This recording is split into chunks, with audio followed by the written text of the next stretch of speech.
Sir. The vibes. Yeah, All this is right, and everybody should see it recording as well too. So cool. All right. Welcome everyone to another episode of Share the Vibes podcast. I am your host, Jink the DJ, founder and CEO of Share the Vibes LLC. Glad to have you with us for this episode with another special guest, because every guest is special. You know how we do this at this point. So looking forward to this one. Man, it's we rocking and rolling one, Jay. Man, we own it. listen, I was so about to walk out. I'm so glad you text me because I was about to walk out. I was about to meet the guys up today. My guy kind of went through a little traumatic experience. I said, bro, I'm gonna come over there. Man. Don't worry about it. It's gonna be all good. And then you text me. I was like, actually, hold that thought. I'll be over there a little bit later. Just hold that thought. I'll still be over there. Just give me some time. So, Yeah, but yes, we have definitely been rocking and rolling, man. It's been good just seeing these episodes just getting kicked out and people responding to them. And the last episode we did was Cold Sip Repeat, and I was looking at the LinkedIn and somebody asked like, when are you gonna do another one? So that's dope to kind of just see, just based off of the podcast episode, people are asking and inquiring and things like that, and people want to be on the podcast as a host. Shout out to shout out to Mr. Bradshaw, right? Mr. Bradshaw, man. For Jason, for man, he really enjoyed himself, and I like that. I like when guests feel good.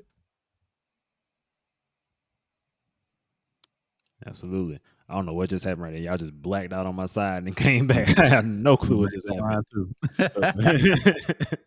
But we here though. Man, one, you know, it's always good to check in with you, brother. Make sure y'all are tapped in with Audio Moguls Media. We are a part of Audio Moguls Podcast Network. So click that link in the description. Check us out as well. All the other dope podcasts that are on this network.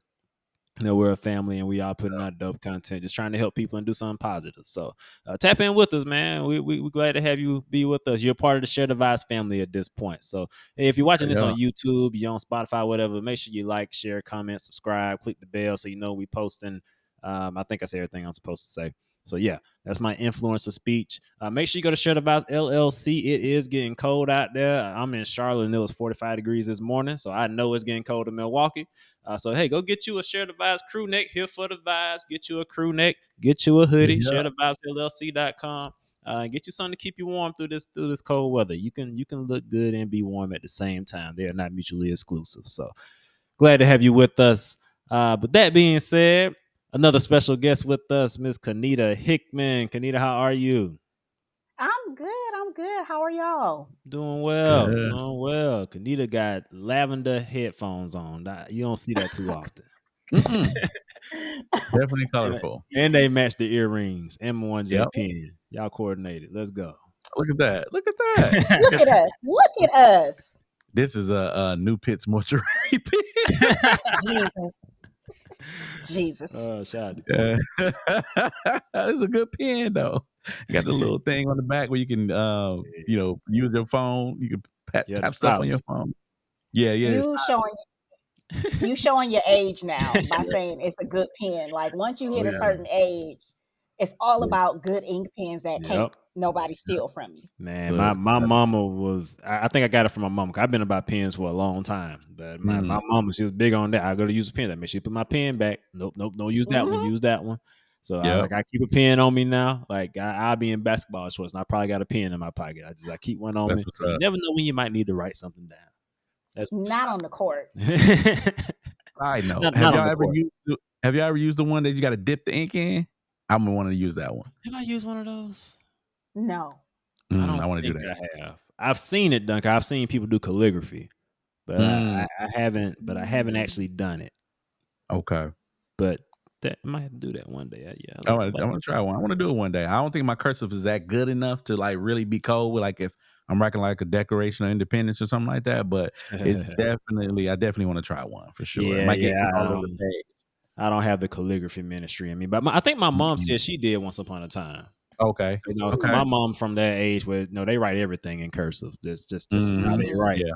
No, I don't even think they're really teaching cursive no more now. But no, they don't. But no, my mom, she write everything in cursive, so you better learn how to read it. If you can't write it, you at least know how to write it. They don't teach cursive, capitalization, subject, predicate, all that stuff. So yeah, It's trust me, crazy. I've received plenty of papers, and I'm like, you should capitalize your first and last name. You should definitely do that. You're not Yeah, that's lowercase. Lord. you are a proper noun. You are a Lord. if you know what that means. But let me stop. That's not about Anyway, me. well, enough about proper nouns and subject verb agreement. Only venting. So man, glad to have Kennita with us. Yes. Me and Kennita, I think we met because of you, Mwanje. So yeah, I was planning Oh yeah. Yeah. yeah, we're planning the first Share Device Fest 2022.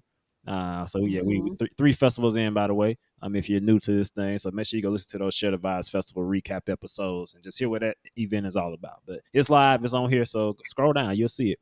But yeah, so that about I guess 2 years ago, Mhm. Yeah. Mwanje introduced us. Hey, Kennita doing some dope things with Catera. Is it Catera or Catera? Mhm. Catera. It's Catera. All right, I've been Yeah. saying it right. I saw I Mhm. saw the phonetic spelling in the on the website, and I was like, wait a minute, is it tear or tear? Have I been saying it wrong all these years? You know what? You are the second person to ask that, but it is Catera. So Okay. tear, like rip. Yeah, Yes. the And it's English. my middle name. Okay. We probably talked about that too, but it's been 2 years. So okay. Well, that's a question we don't have to ask. Yeah, Catera came from her middle name. There we go. Middle name. The English language, it's funny that you said that. I've been seeing a lot of stuff about just how complicated English is, Yeah, like it these is. reels. Whereas I think it was somebody talking about the suffix eight, so EIGHT. So it's like, so what's the number that comes after seven? It's Mm. like eight. All right, how do you spell that? All right, and now we got HEIGHT. What does that spell? He's like, hey, no, it's height. Mm. Mhm. And it was, yeah, man. But nonetheless, English is complicated and all that good stuff. But so Kennita, tell us a little bit about. No, we're not starting that easy.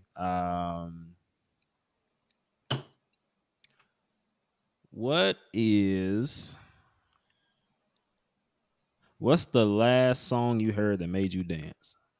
Mm. Ooh, I feel like it was probably Glorilla. Um, the song that she has out with Sexy Red. So I guess that's Okay. maybe the lead single. So the Wipe Me Down remix. Oh Mhm. yeah. Yeah. I was just listening to that a couple days ago. Is that the Stop Okay. Playing? What's that? Which one is that? That But you album is know hard, about by the me. way. Yeah. But you know about me. Yeah, if y'all haven't listened to that Glorious album, make sure you do that. That album is, yeah, Glow did what she had to do. Big Glow, not the little. Not the little. I haven't listened to it yet, but I'm looking at it now because I Oh, see you got to do 15 that. songs. It's not bad. That's not bad. 15 songs Yeah, is great. yeah. That's really good. It's like 42 minutes. 15 songs, especially when none of her songs are probably over 3 minutes. Mhm. Nope. It's only one, maybe two, three songs. Actually, three songs that are over 3 minutes. And if you count 307, yeah. But yeah. I'm looking at it now. But that's unfortunate because it's like you used to consume music like looking at these Michael Jackson albums and things like that. He had 12 songs, but those Mhm. songs was like Yeah. 6 minutes. You look at And don't Thriller. listen to a gospel song. Whew. Mm-hmm. Mhm. Yeah, gospel, you getting 5 minutes of just organ. Yeah. Yeah. Organ and a hi-hat. Mhm. And don't let them be a preacher or something in there or Mighty Clouds of Joy. They got to tell a story in front. Yep. Mm. Singing. Oh man, now you got me looking at this Glorious album again. I forgot how hard it is. They got the Kurt Yeah, so Franklin joint on there. Leave it to glow. It's got Kurt Mhm. and Meg on the same. Kurt, Meg, and Sexy Red on the same album. Boy, look at God. Maverick City, Kiera Shear. That's crazy. The joint with T Pain is the Mhm. one though. I love her. That joint. That's the one. So check that out, Monjay. Let me know what you think. I will do. Know what you think. So all right, so Big Glow and Sexy got you dancing these days. That's good to know. So, Yes. so now let's tell the little people just a little bit. I always like to have like a little icebreaker question just to get your juices flowing and All having a right. little fun to get us going. But so now we got down, we broken the ice at this point. Just tell people a little bit about who are you? Who is Kennita? What's your background? How do we get to where we are today? What should people know about you? Who am I? That is such a tough question. I'm just a girl who really is just trying to follow her dreams. That's it. And so my history really started off as a writer for like different teen publications. Okay. I was able to work in radio. I was able to do like write for major publications. And then it was like, well, how do I bring this experience back to Milwaukee? And I was already in Milwaukee, but like, how do I bring that experience to Milwaukee artists? Like, I remember being a writer, writing for this magazine and seeing Kanye West's press kit for the second album. And I remember like the folder was like the Dropout Bear on the front and the back, right? And recognizing that a lot of artists in the mill had no clue what a press kit was. Like no idea how to compose it, how to use it. So yeah, I think my work, I describe my media company Catera as exploring the world through a local lens. And I think that really sums up who I am. I am super curious about the world locally. I want to know who the fashion designers are, where are the great restaurants, the hood spots and the upscale spots. Right. I want to know what's the music that's really providing the soundtrack for the city. I think that's who I am. So I am really fortunate that I get to spend my life in this way, working around creatives at a local level. Yeah. Now, and you're originally from Milwaukee, right? I am born and raised in Milwaukee. Thought I was gonna go to Howard University. My mom shut that down pretty quickly. And so so I had to really figure out how to build a career while being in Milwaukee. And I think I've had access to work at some of the top Black radio stations here. I've also written for quite a few national and international publications. So I've kind of been all over. Yeah. What sparked your interest in exploring the world?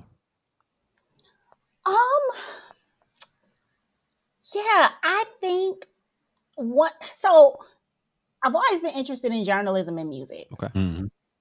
Always been interested in writing and to some extent video production and all of that. I think it just kind of grew as I thought about all of the local culture, right? Like we often think about making it as Beyonce and whoever else, right? So that's like this upper echelon. Yeah. But I'm super curious about the space in between. And there's so much space there with artists and fashion designers and restaurants. And like these are the places that really keep cities going.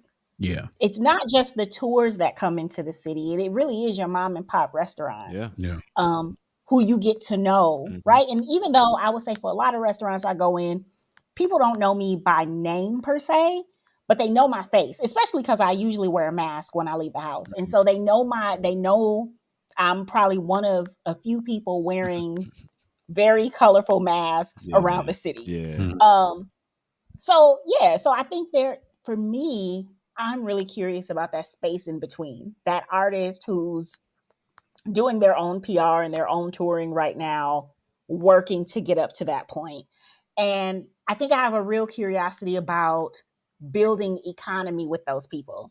So like, how am I putting more money in artists' pockets and small businesses' pockets, and really like the vastness of that space just as an industry. Yeah. How would you describe the worldview of Milwaukee through the local lens? If somebody might ask you that about China, like tell me about China through a local lens. So if somebody asks you, tell me about Milwaukee through a local lens, like how would you describe Milwaukee's culture, that footprint there? And you said something about how the mom and pop stores and restaurants really keep the cities. They're the heartbeats of the city. And I think about Charles Barkley whenever he comes to town, he goes to Mr. Perkins. Shout out to Tracy. I know I used to love going by there as well. He's frat. That was like the one place that I could get me a piece of country bacon. I could get me some turkey wings, get oxtails, the soul food way. Like it was all that stuff, that I could do there. And I really love that aspect of Milwaukee. Just going in and really getting into those local businesses and those heartbeats of the city. So, how would you describe the world view of Milwaukee through a local lens? Um, I don't know if you're gonna love my definition, but I think Milwaukee is a city that is still discovering itself. Yep. I think sometimes we adopt a little pick me energy as a city. We want the identity of other cities or want to be looked at in those ways. Um, and I don't think we need that to be special. Milwaukee is still one of the top, if not the top, segregated cities in the country. And so obviously we have more work to do there. But I think the cultures that are represented in this city. And so while yes, you feel the segregation when you come into the city, depending on what street you're on and what neighborhood you're on, Yeah. once you get into those neighborhoods, there's such a flavor. You know what I'm saying? Silver City over on the south side is way different from Harambe, which is way different from the near west side, which is way different from River West, right? And each of those spaces have a culture, an identity, um, and also a feel to it. And so I think we are a city that is yet to really lean into what makes us special. And I think what makes us special extends beyond Third Ward and downtown, Yeah. which is often how people describe the city, but also when visitors come into the city, they often migrate in those areas. I actually try to avoid those areas as much as possible. My favorite restaurants are on the near west side. They're on in River West. They're like these are the places where I frequent. They're in pockets of Bayview. So yeah, I think we're a city that still hasn't discovered itself. But once we're able to lean into who we really are, like, oh my gosh. And so I think that would be my worldview. But if you were to ask me what I love about Milwaukee, I love the cost of living. I, I love that it's so easy to get around.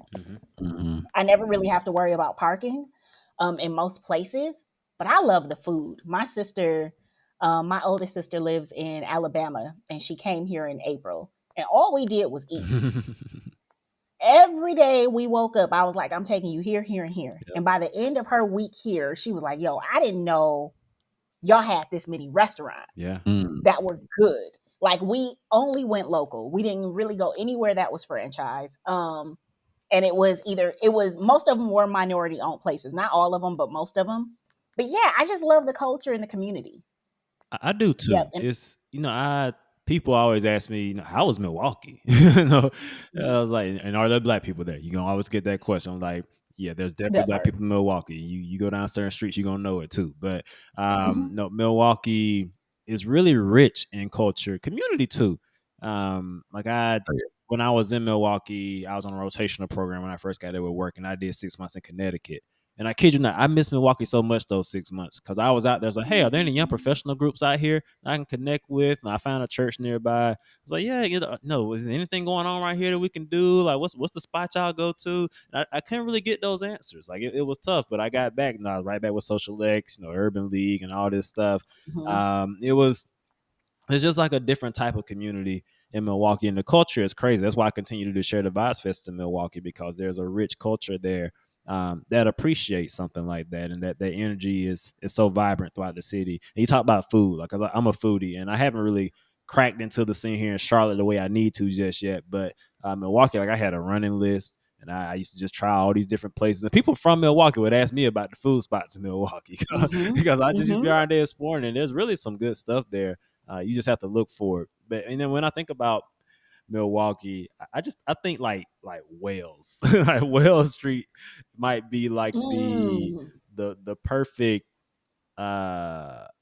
what would I call it? Personification, metaphor, whatever. But if I think about Milwaukee, I just think about Wells, specifically around that like 20-second mark, because you go a few blocks here, you got Marquette. That's Yep. education, the big notoriety. D Wade went there, all this good stuff. So it represents all this that's beautiful and wonderful about Milwaukee. People know about, and then you got like 5 o'clock steakhouse right here. And you Right. talked about we got the hood spots and the upscale spots. 5 o'clock Yep. is all that all at one time, because this is like one of the biggest steakhouses in the city. Nice supper club, and it's right there, smack down middle of the hood. And you go across the street, you got Ricky's. Which is like You got I was just about to say, you got Ricky's, the strip club, but Yep. next door to Ricky's, you got Jizzle's, Yep. where you can get the $5 chicken, smothered chicken and rice. And they And burgers let are me tell fire you, too. I had one of the steak sandwiches. Steak sandwiches are also fire. And so I think the other thing I would be remiss to say about Milwaukee is our artist community. Yep. We really do have, I say, a thriving artist community in that there are so many making good art. I don't think people talk enough about consumption of art and paying for the art, so that the artists that we have, musicians included, can make money doing what they love. Yeah. Right. But just this weekend, one of my friends has a local theater company here, and I went and seen one of her plays, and it was amazing for $20. It was a great way to spend a Saturday night. So I really love the culture. But again, the culture that I love, like, you're not going to really catch me at one of our larger theater houses. That don't really excite me as much as what is happening on a micro level. Yeah. Yeah. Mwanje, what's your perspective on all that? You've been in the middle of it. Yeah, well, yeah, born and raised here in Milwaukee. Man, listen, I really didn't get a chance to explore Milwaukee until college. When I started going to MSOE downtown and like living downtown and in the dorms for a little bit, and then just started exploring just like how beautiful the city is. And as I was growing up, I always stayed near the Brown Deer, Mill Road area, because that's where I grew up. And so, but even that on that side of town, that's a whole different vibe, and it's a whole different experience on that side of town. So, going back to what you were all saying earlier, it's like we're still discovering ourselves because there's so many different pockets of culture in the city of Milwaukee. Like I always call the South Side of Milwaukee, Staten Island, because when I cross that bridge, I know nothing at all. And besides the Cactus Club, that's probably about it. And then and you go down a little further down. Now you got was that Cudahy, and St. Francis. yeah. And I'm just like, this is a whole different part of town. And when you came down here that one time, Devin, for I think you had an event down here. We went to honey pie. No, I think it was honey pie, honeycomb, honey something. Honey pot. I think honey pot. No, honey pie cafe. Honey pie. Yeah, honey pie cafe. And I had to go back there again because the pot roast was fire. And I was just like, but that's the Bayview area. Yeah. And so like even being in that Bayview area, so it's Milwaukee has so much to offer, and for people to come into the city, you got to really kind of give it a chance and kind of look past the, oh, this looks like the hood. I don't think I want to be here. And is this where Jeffrey Dahmer stayed? Oh my God. Once you look past that part and see really what the culture has to offer, like the rave. The rave has been there for a long time, and so many artists that you know of that are now popping, started off at the rave. Like I think about Bryson Tiller when he first came out, he was at the rave. Now he's doing Summerfest and in different venues, and he's still working his way up to like the Pfizer and whatnot. But there's so many great things in the city of Milwaukee. One of the questions I did have though for you, Ms. Hickman, is when did that curiosity come about? Because you said the word curiosity, discovery, these are all synonyms. And so where in your childhood, if it stemmed from your childhood, was that curiosity there? Like did your family always take you out into the city of Milwaukee? Like I said, I was a little different. I was not necessarily sheltered, but my family was kind of like, we're going to stay in this little pocket of the city. But it wasn't until I got older, I started discovering on my own and finding things and being more curious about the city. So what about you? Because it seemed like you always had it. Yeah, so it's really interesting you asked that question because my mother says I always had it. Mm. My mother says I've always been my people, my people, my people. Yeah. Mm. I don't really remember myself that way, but my mother says it. And so she's like, so when you decided to go natural, I was really nervous because I was like, oh Lord, Ah. this is gonna be something. I think for me, the moment that sticks out in my mind is so I had worked in music, independent music almost exclusively around 2008. So 2008, I really started managing artists. And so that introduced me to this other world of independent musicians. But I think the idea of shopping Black, shopping local, I would say about 2016, I decided I wanted to find Black owned underwear Mm. and Black owned jeans because those were the things. So I was buying my jeans from a big box store, but you know, it was $20, $30. Mhm. And I kept rubbing the thighs out Mm. because I'm a plush puppy. My thighs rub together. And Plush so it would get, puppy. it would get frustrating to have to, you know, every so often have to go back and like, you know, either take them joints to the cleaners to get patches in Mhm. them or whatever, right? And then underwear. And so me and Mwanje was talking about this before the call started. I don't really think this is a secret, so I don't feel uncomfortable saying this in a public space. But I just love draws. Hey, as I you love them should. all. As you should. Yeah. I I love the color. I love the texture. I love everything about draws and lingerie. And so I was like, I want to find Black owned businesses that do that. And I found a couple, but they was like they wasn't in my price range. Mhm. And then the pandemic hit a few years later. And that was kind of a game changer for me. I think either the Root or the Griot released an article that said, "Hey, are you looking for Black-owned cleaning supplies? Mm. Or no, is your store out of cleaning supplies? Here's some Black-owned companies you should consider." I think I remember that. And that changed my life because at that point, at that moment in time, I had just gone to the liquor store and bought 5 bottles of Everclear. Oh And wow. I was mixing Everclear with essential oils, Hmm. disinfecting my house Mm. because I could not find cleaning supplies. But we know how to And make it happen. Everclear is just rubbing alcohol. I don't know how people drink this shit. It is crazy. But I was cleaning my doorknobs with that. And then my cousin, maybe a week later, still at the height of the pandemic. So this is oh my gosh, the city shut down. We don't know what's going on. My cousin lived in Columbus, Ohio, and she sent me a list of Columbus Black owned businesses, Mhm. people who were making mugs, skincare products. And I was like, oh shit, I'm locked in. And that was it for me. I just did a swan dive in the rabbit hole Mm. and just submerged myself there and kind of really made that like a life principle of mine. And it wasn't a far leap because at that point I already had, for your listening audience, I already had Artist Eats where I was profiling independent artists at local restaurants. So I was already kind of embedded in that space. Yeah. Um I knew of some Black owned brands like Savage by Fenty, Mm-hmm.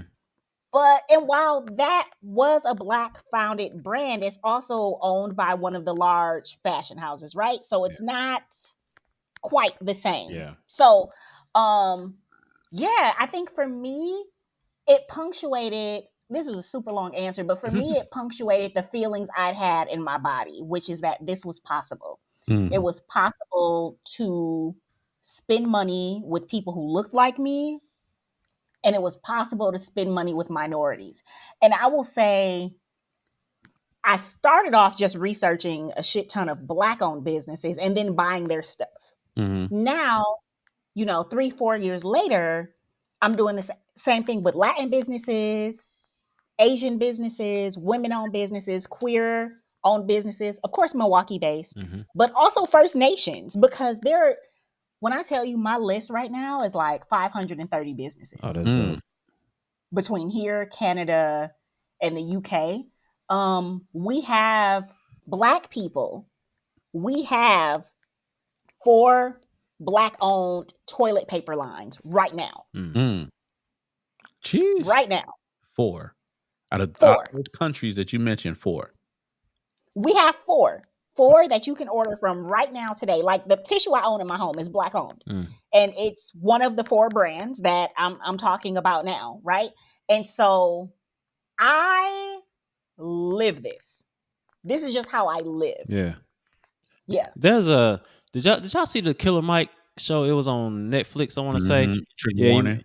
Yeah, trigger warning. Yeah, and the first episode, he was trying to buy everything Black owned. I remember like he ended up sleeping on like a park bench that night because like there wasn't a Black owned hotel nearby. I think he ended up finding like a Black owned farm or a restaurant that was sourced from a Black owned farm. But he was really struggling though, like to get everything Black owned for just 24 hours, just for one day. He really struggled to do that. And I think it And speaks it's still a to, struggle. yeah.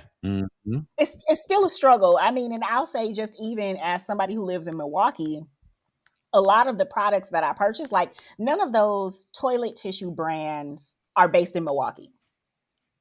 I think at least 3 of them are on the East Coast, right? So there's a lot of things that I purchase that aren't made in Milwaukee yet, but it's happening. Okay, I think Devin froze, but Mwanje, you didn't freeze. Am I frozen? Nope, you're good. Great. Okay, Yeah. so let's just jinx the DJ. Okay, Yeah, well DJ. he gonna come back, but yeah. So I think that for me it's just become a life principle and a life goal. How do I do more of this? How do I lean into it? Hey, Welcome back. Hey y'all. welcome back. It's all good. No clue what just happened. I just Well, we're glad you're back. I was just wrapping up and just saying that, I think it's just become a life goal of mine to just spend my money in that way. Yeah. I think for me, one of the things that my friends say when we go out of town together, it's like, well, Black on, Black on, Black on. Where the Black on spots? Just Black on. I remember it was like we were in Cleveland. My guy played for the Browns. So yeah, Kansas City. He still played for Kansas City Chiefs. So he was in Kansas City. It was my first time in Kansas City. And he but we went to this place called LaMarcus Donuts. And I'm like, oh, this got to be Black on. It's LaMarcus. LaMarcus. I walked in there. It was a white dude. It was like LaMarcus is a white-owned store. I was like, oh, wow. I've never met a white LaMarcus. Nah, me neither. Yeah. I guess in Kansas City. In Kansas City, shout out to LaMarcus. LaMarcus Jones. I don't know, but no, that's and it's one of the things that I'm very big on too. Is that recently I've been really saying to myself, if I have a bad experience at a Black-owned store, I'm still coming back, because how many times do we have terrible experiences? Because to your point, let's say if I had a terrible experience at one of the toilet paper companies, right? There's only 3 more to choose from. So I would rather try to build a relationship with a company where I know that I'm a customer consistently, and I can hopefully not have enough cachet where I can go and start saying things and doing things. Like, I give you an example. Like, my friends and I used to go to Casablanca all the time, and we knew Nas. And we would say things to Nas like, hey, Nas, I think you should add this. And Nas would do it. He might not write the next day, but he'll eventually do it. And so why not do that for Black businesses instead of writing them off?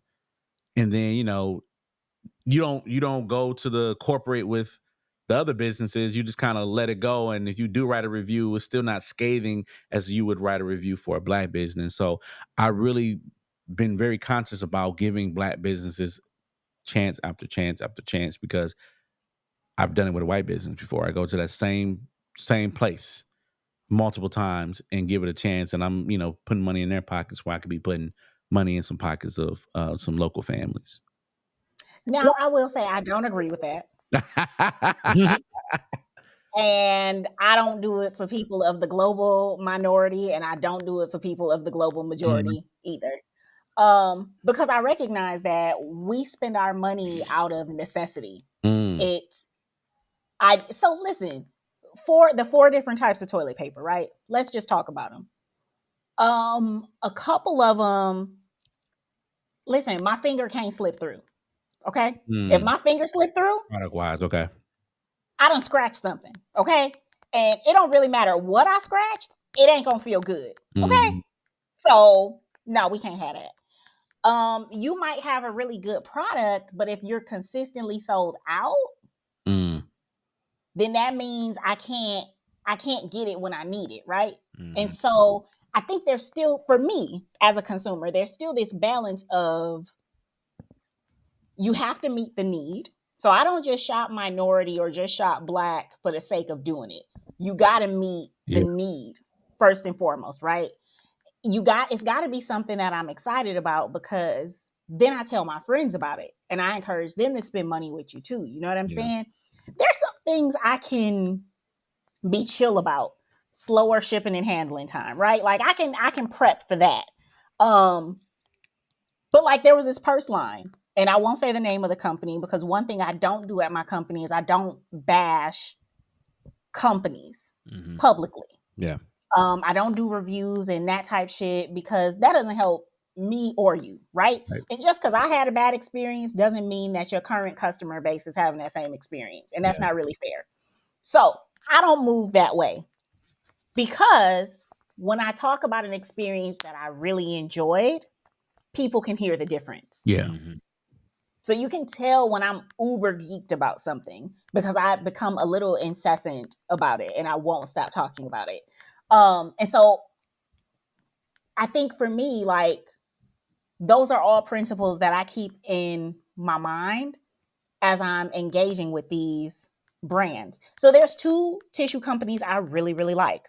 One is Lortush, Lortush, out of Baltimore. Okay. Shout out to Lord Tush. Great tissue. It feels good. It's made out of bamboo. It's 3-ply. I love it.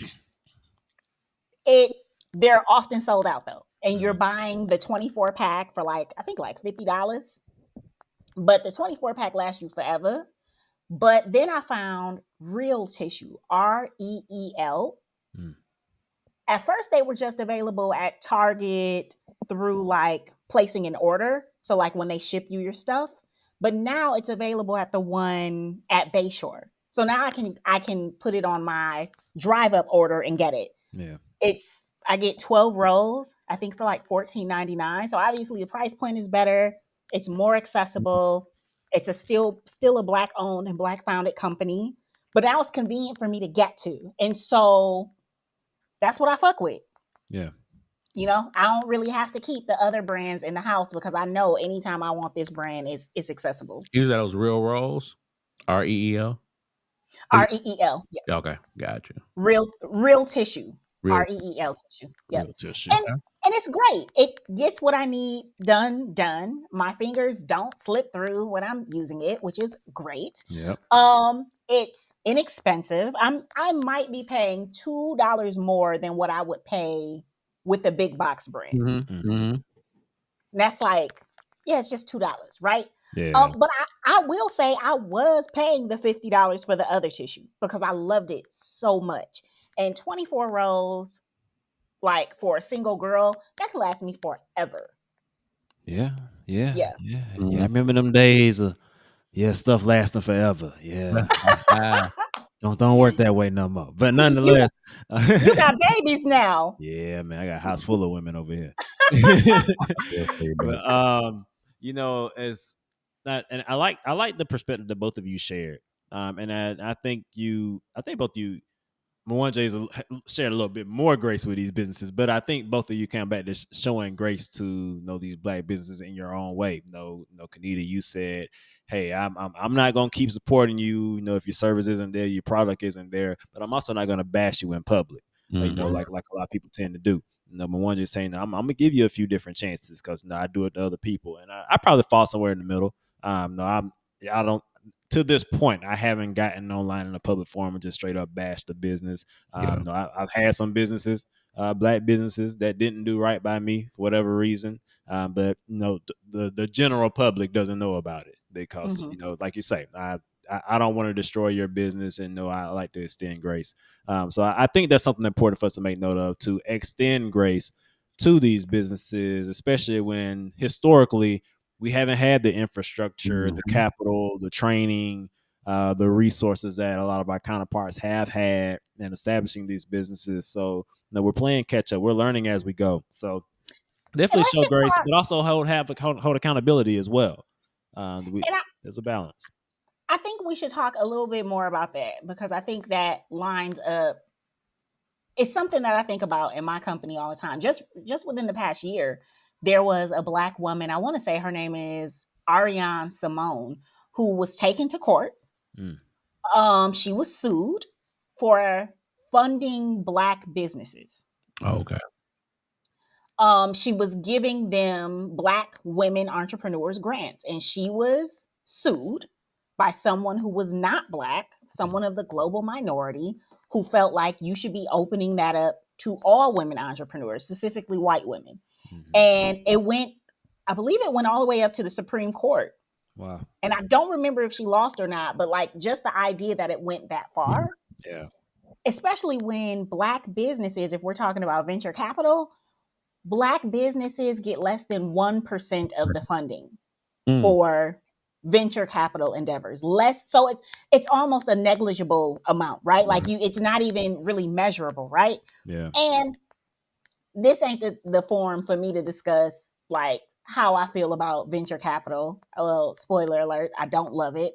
I understand why minorities go in that direction, but as a consumer, I've been on the losing end when Black businesses get that money. And the thing that they used to make that I love so much now changes. Right. And we see it often in hair products for Black women. It's in hair products, right? One in particular, but I won't name it. Yeah. There's one that's been in the news recently now. I will say I stopped purchasing from them when they got acquired, but there's another one that I used to use years ago. And once they became accessible in like every beauty supply store, the reality is the formula changed. Yeah. It took me a minute to kind of put the pieces together and kind of understand how that happened. Yeah. But ultimately, I understand why people do it. And it's to your point that we don't have the resources. We need this money to get more visibility, blah, blah, blah. And so, yes, we have to hold people in grace. But it's tough. Yeah. Because you almost wish that we didn't have to go that route. And a lot of the businesses that I support, just as a side note, they don't have that backing yet. They're not at VC level. And I'll just say some of the businesses that I've really, really loved. One in particular was this brand called Dirks. They're no longer in business because they couldn't sustain it. But it was sanitizing wipes that you used around your house. Okay. And I would buy the 6-pack. It was a Black family out in Minnesota, and they had to close their doors. There's another company out in Minnesota. I think there's in Minnesota, Trade Street. They make jams. She's on the verge of filing bankruptcy, so she about to shut her shit down. You know what I'm saying? And so like, there's some real ramifications, I guess, to not having access to that capital, but also not having a base of people who can continuously support. Because for like the jam, I think I paid $30 in shipping and handling. Jesus. The jam was not $30, but I had to pay that to get it to me. You know what I'm saying? And so like, you can't sustain that. Yeah. And so that's and I think going back to venture capitalism and the whole spiel, I think because there aren't so many Black people in venture capitalism, it's kind of like, it's like you want to have that partner that you can really trust and work with, because then they can mentor you in a way. But it is about the dollar, though. It is about how do we get this in the stores? How do we get it out faster? How do we get it out cheaper so that the bottom line is not affected? So it's so much into it, and unfortunately, I have to teach it because that's what I teach in school is between marketing and entrepreneurship, and it's like you want to be cheaper, faster, quicker because you can get more profit, but at the end of the day, that affects your product or your service, and it's like Right. you want to do that. You really don't want to do that. Yeah, it's all about scalability and growth, but how do you do that without sacrificing quality? And Yeah. it's tough to do both. And how do you do that without constantly having to be in a space of innovation? Because once Mhm. you get VC money, right, folks want their money back with interest. Mhm. You know what I'm saying? And so I notice it when I see these companies get this VC money, they're quickly turning out a new collection of something, a Mm. new version of something. And it's like ad nauseum. It's like, why are you doing so much? You know what I mean? And I think for me, just as an entrepreneur, those are things that I journal about all the time in terms of finding my space. Like 5 years ago, 3 years ago, as you talked to me, I'd have been like, yeah, trying to build this company, Yep. scale it up so I can sell it and da da da da da. Yep. I don't feel that way at all now. I feel like I probably got 20, 25 more years of working for myself in this way. And when it's time to get rid of my company, I'm shutting it down. There is no company without me. My Mm. company is named after me. And it's okay to let things die and move on to something else and to kind of enjoy it for what it was. I don't want to be in a state of having to consistently create things, and the action that I want to produce with my work is that you look at it and then you go out into the world and you find it. You go to that restaurant, you go to that fashion Yeah. boutique, right? Like my work is not meant to be enjoyed online. It's supposed to serve as a guide for you to get out into the world. I love that. I love that. So, man, you making me want to go ahead and transition into the main thing here. Okay. But just before I do that, just maybe a little backstory on how Catera was birthed. What made you form the company, the business, and what's it all about? What's the end goal there? Mm. So the company itself has taken so many iterations. I want to say maybe 2008. I I was managing artist, but I also started an independent artist showcase, and so I started my company Kiss Communications because my nickname is Casey, so Kiss, KC, and yeah, that's how it started. It started as a vehicle for me to manage artists, to do public relations, um, and that was kind of it, and like do other event production.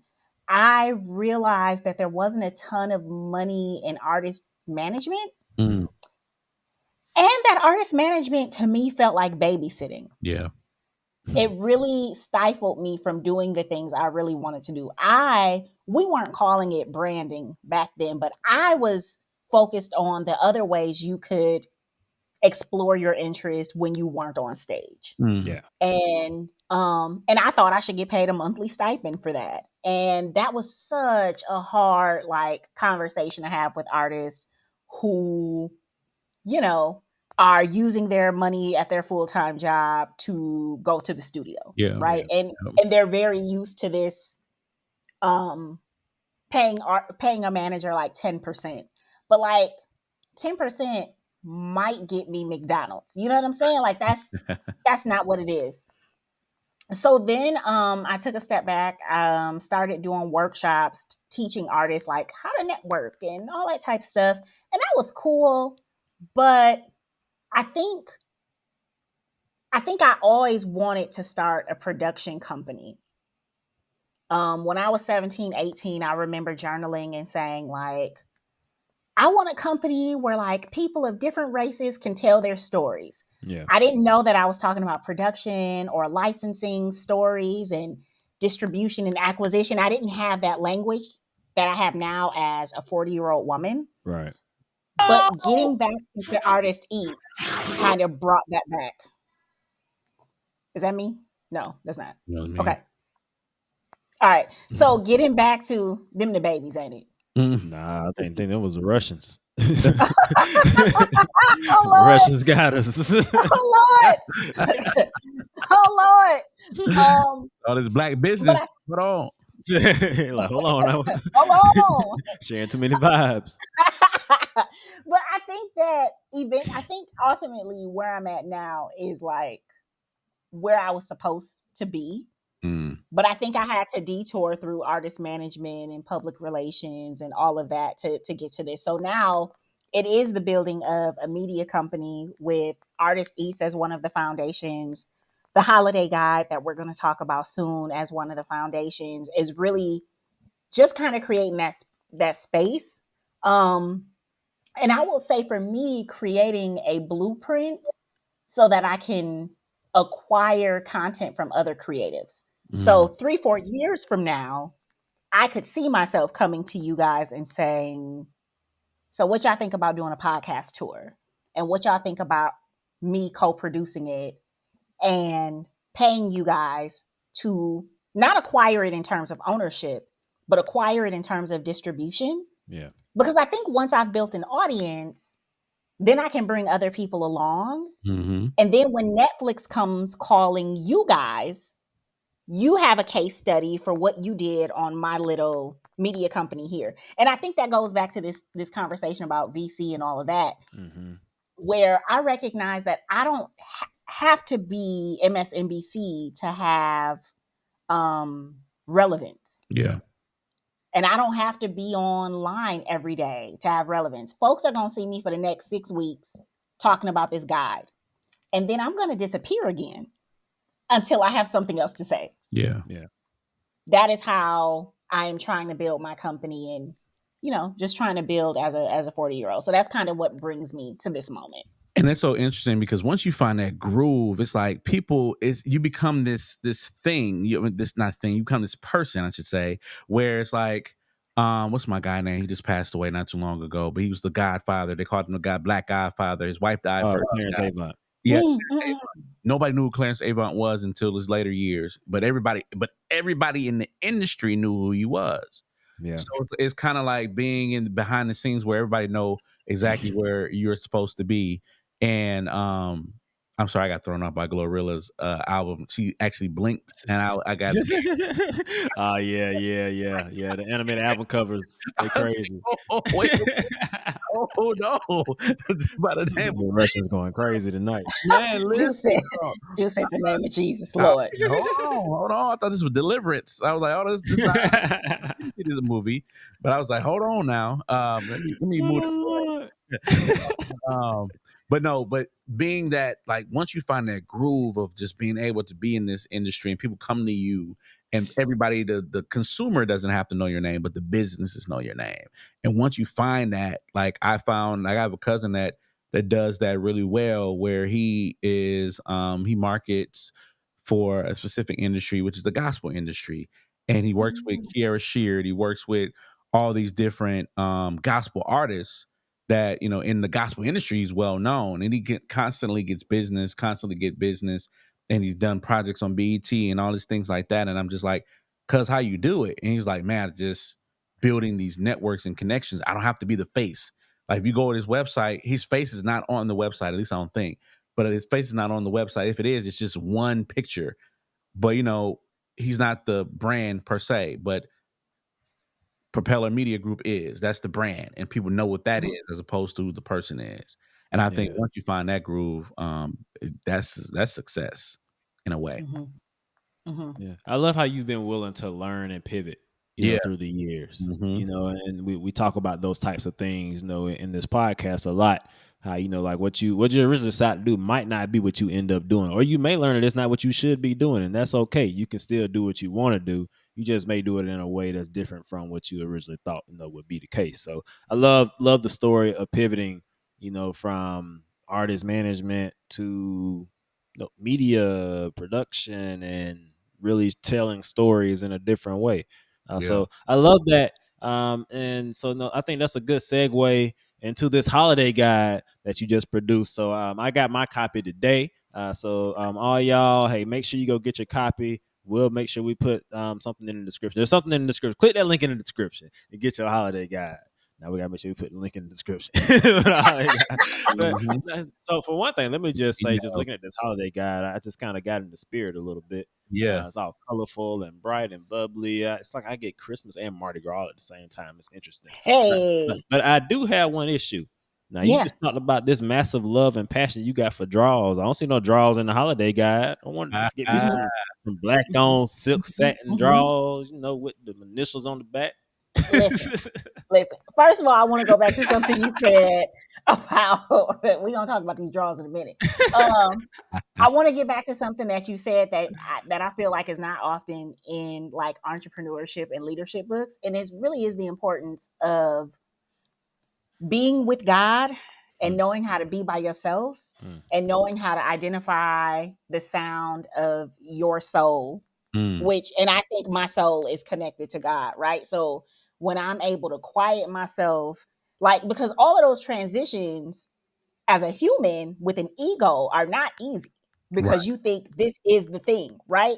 And so I've really had to learn over the years how to get deep with God, how to get close with God, and how to really trust the process. Even with this, right? Like, I'm finna put up flyers for the holiday guide. I've got a 6-week marketing campaign just through social media that I'm doing. Obviously, I'm doing a PR campaign. That's how I got to y'all. But in terms of like objectives and what comes out of that, I don't know. Because over the years, what I've learned about myself is I'm somebody who will try the process, record the results, record the things I can do differently, do that shit again. Right. So this, for me, doing this holiday guide is an extension of an event that I've produced. It's an extension of everything that I've done. It's that process of do it, note it, repeat. The reason there's no draws in the holiday guide is because I intend to do another guide next year that is just apparel. Okay. So I wanted to really stick with the categories that people typically purchase for the holidays. But don't worry, the draws is there because I've been testing out a bunch. I've been testing out a bunch of draws. I even found an underwear line out in the UK. And the package came back messed up because, it's got to go through customs. So I was like, oh, somebody sent my panties through customs. Somebody was touching my panties. So I definitely had to wash those because I was like, I don't know who was touching my panties. Yeah, man, so many titles in this episode.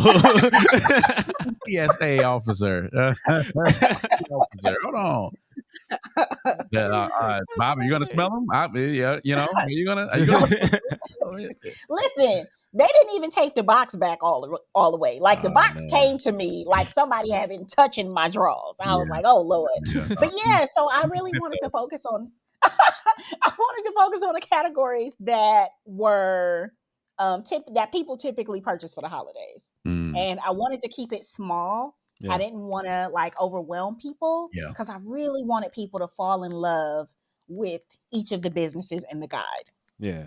So why don't you tell us a little bit about the holiday guide? So I have a little bit of context here, but for the listeners, what is Catera's? I want to make sure I say this right. Catera's List Holiday Guide. Explain Catera's List Holiday Guide to the listeners. What's this all about? Volume 1. Volume 1. Yeah. So the guide was really, over the years, I've been thinking about what is the best vehicle for these 525 businesses and counting that I purchased from, that I've researched. Like, how do I get this to people? And my friends have made tons of suggestions. Do a newsletter, blah, blah, blah. I hate newsletters. I do, right? Because when I got something to say, I'm gonna just say that shit and then I'm gonna be done, right? I hate newsletters. And I certainly hated the idea of doing a monthly subscription for a newsletter. And so I was like, well, what about a holiday guide? There's something that feels kind of nostalgic about it. When we think back to like the JCPenney catalogs, I remember when I was starting college, 20 years ago, there was the IKEA catalogs. And so like there's something really cool about it, but I wanted to elevate it and digitize it in this way where it becomes a handheld, a digital handheld that can live on your phone where the hyperlinks are active. It'll take Yep. you directly to the Instagram or to the website. I wanted to create something that was functional and something that when you opened it, you were like, ooh. So like when you said Estelle colored glass Yeah. and that your wife was like, ooh, like that's what I Mhm. want. I want people to be like, ooh, that's pretty. And I want your wife to dream about the parties that she's gonna have with those glasses. Mhm. Whether it's a girls' night or whether you and her doing adult things, like whatever that is, right? Like I want you guys to imagine those in your home and where would you put them. Yeah, so that's what this guide is for me. And so it's 5 businesses from Milwaukee, the other 8 are from across the country, because to what we talked about earlier, folks don't even think Black people live in Milwaukee. Right. So they don't know about the businesses in Milwaukee. And so I wanted to bring Milwaukee businesses to the world and bring the world to Milwaukee. And I hope that this guide is kind of like the first foray, the first step into kind of building that out. Yeah, man, I absolutely love this. I'm glad you shared this when you did because I'm gonna look through here for the holidays. I love supporting Black businesses, minority-owned businesses. People who really know me know I'm all about that. If I wasn't wearing my brand on here, I'll have somebody else's brand on because that's just what I'm all about. So, I salute to you for putting this together. I mean, when you said you had a list of 525, whatever it was, oh man, I can't wait to just dig into that over these next years. So I know there's gonna be a lot coming from this. So how did you land on these 12? Is it 12 or 13? 13. 13. How did you land on these 13? So I wanted to do research to see what were the basic, what were some of the top categories people purchase gifts in. Yep. And then I wanted to see if I had them represented on my directory of businesses. I also wanted to work with people or profile businesses that had the ability to ship throughout the US. Okay. Because that was really important too. If you're somebody in Milwaukee who loves spring break watches, but they only ship to folks in North Carolina, well, that's not really helpful. Right. I also wanted to find places that had a fairly active Instagram because that lets you know they're still doing business. Yeah. And so it's safe for you to send money that way if they've made a post within the past like 3 weeks or so. And so from there, I just wanted to see what was on my list and see what I had access to. The only company that I really didn't have experience with was Threesome Chocolate. Okay. And so I bought their chocolate before I put them in the guide. Because actually, Milwaukee, we have 3 local chocolate companies, but none of them are Black owned. Which is fine. Like one of the companies I've worked with Artist Eats, and I love them. But for this, I really wanted it to be Black owned. And so we added Threesome Chocolate to the mix. Now, let me tell you about Threesome Chocolate. Now, they chocolate bars are good. I took their dark chocolate, white chocolate, mint chocolate. So it's 3 chocolates in one big bar. Yeah. I took that. Yep. Yes, I took that to my homegirl's house and she made a charcuterie board and it was lit. But you want to know the real star over at Threesome Chocolate? Tell the story. It's the Henny dip. It's a cognac caramel cinnamon dip. And now we all adults in here. So again, because I live this life, Yep. I will tell you that the caramel is thick enough where if you wanted to use it on a human, you could, right? You don't, it's not, it's not, Elder.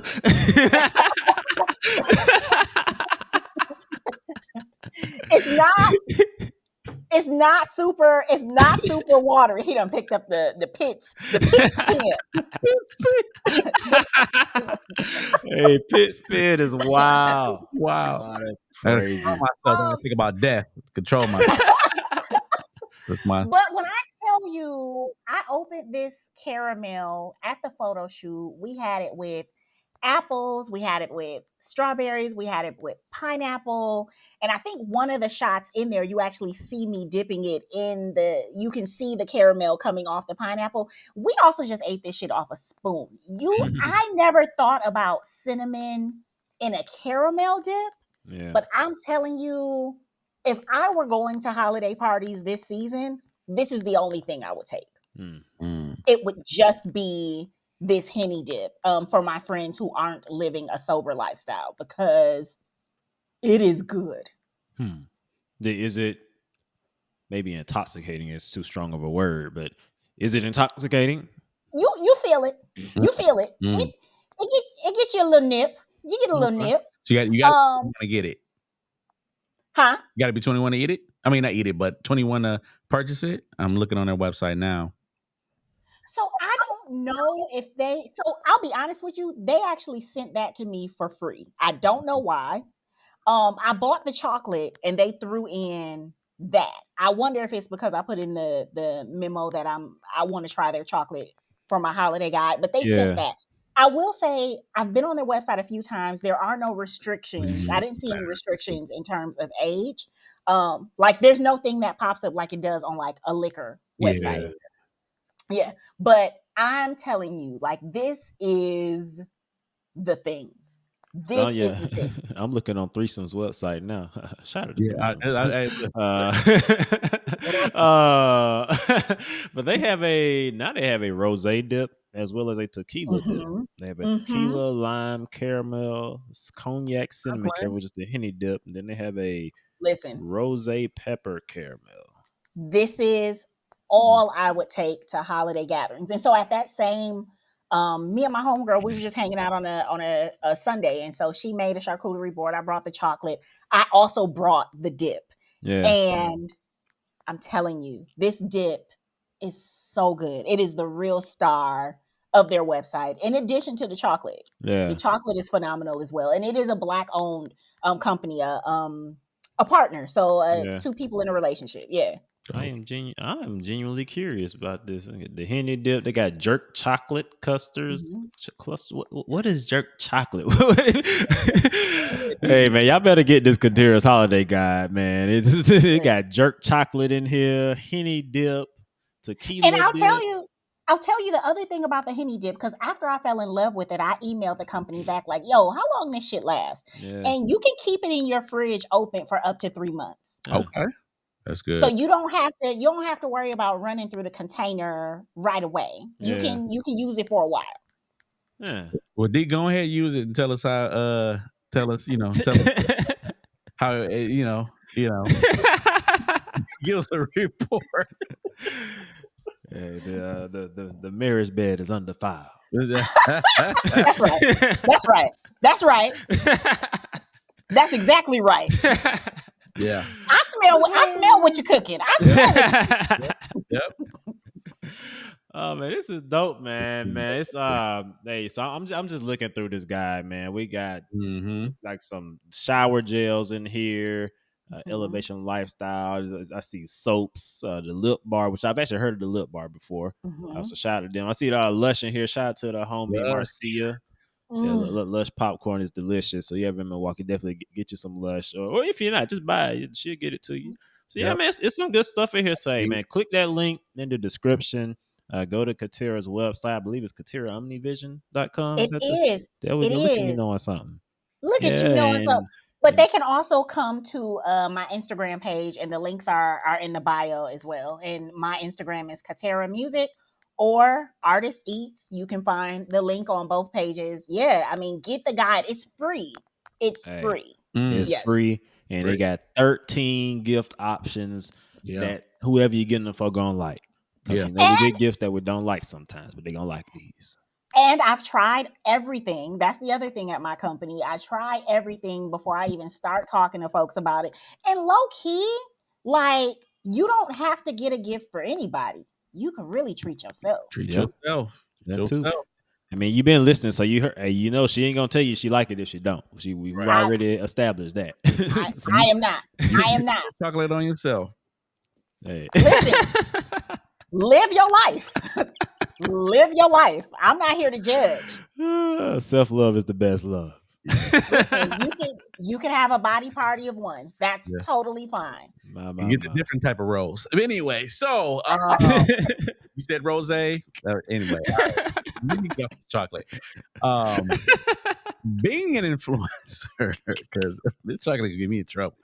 I'm gonna get in trouble with this chocolate. But so being an influencer, you know, before we talked, we discussed this, and you did discuss it earlier as well too, about the bedroom secrets. You need your own bedroom secrets. So being an influencer is just kind of who you are. With being like, what are some of a lot of people want to be influencers, and like I said, I'm a teacher, so I'm teaching students about influencer marketing. I guess for you, what, and I kind of maybe already know this question, but what kind of got you into it? Which once again, I believe is just your curiosity and you being a leader in this space. Because every time you're saying like, I try these products and I can vouch for it, I just hear the authority coming from you, and you really taking ownership of these products because you use these products, you've interacted with these products. And so I guess my other question is too, is what are some tips for folks that want to be influencers? Like, what are some things that they need to do and start doing, and how do they reach out to these companies? And do they have to have, you know, a whole bunch of followers? And, you know, can they be micro influencers and still be successful in the influencer marketing? So I guess give us some tips on influencer marketing. Yeah, I don't really consider myself an influencer. Really? I guess we can start there. Yeah, no, I actually kind of grimaced every time you said the word. I I did see you. Sorry. I I don't consider myself an influencer. I consider myself a journalist, a Mm, writer, okay. um now somebody building a media company, an event producer. And I say that because a lot of my friends say that I'm an influencer, and Mm, I don't see that. Mm. But I can answer this other question. Can you be a micro influencer or micro artist and still work with sponsors? Absolutely. I've secured sponsorship deals for a couple of the musicians that I've worked with back in the day. They did not have large mm, followings in Milwaukee. They didn't have large followings. And I was able to put together proposal kits, being honest, that got them access to free product, right? I think mm, there's this other piece with the holiday guide. There were some folks that sent free product, mm. but they sent free product because I was already a customer. Gotcha. Okay. So I had already, a company, all of them I'd purchased from, right? But some of them I had purchased from a few times before. They are just, in my rotation of products that I Mhm. love to have. Yeah. And so when I was like, yo, I'm putting together a holiday guide, do you think you could in kind something? They're able to look in their records and be like, oh, yeah, you've ordered from us a few times and you've posted about us, just because I'm excited about it. Right. I think influencer marketing can get kind of icky, Yeah. um, because it creates this kind of pay for play. Mm, And that is what I want to avoid. I don't want anybody giving me free stuff to try your product in real time, because I think it creates this notion that I should say something positive. When if I don't like it, I'm not going to say anything at all. And you just gave me free product, right? So I want to stay completely away from that. I only want to talk about things that excite me. I mean, y'all saw how excited I got about the henny dip. Yeah. yeah. Yeah. Yeah. I'm I'm that excited. I know you want to say something else, Mwanje. I saw it. I Uh, was. I had a joke. I had a joke coming. I was gonna say, are you a tastemaker instead? um, maybe I'm a tastemaker. Maybe I just think I have this space where people have built trust in me over the years, whether it's music or, all of it is arts and local related, right? Right. So I've built this kind of space where the people who trust me and fuck with me, they trust me and fuck with me, right? Yeah. And I think it creates room for this space for the influencer thing. But I do want to answer your question specifically. I think if you have students or people who are interested in doing influencer work, they should create a pitch deck where they can show examples of previous work that they've done or show examples of work they want to do. They should include some type of metrics. I think you have to be careful with online metrics because they don't tell the full story. Oh. So you can talk about how many people have downloaded my guide today on day one, but that doesn't account for the text messages I've gotten from people who are like, yo, that's dope, right? Who I didn't text, but they saw or who I didn't email to, but they saw the post somewhere, right? So I think for your students, Mwanje, you got to be careful with metrics because they don't tell the whole story. Mm. And for people of the global majority, people of color, specifically Black people, you can't really sell culture.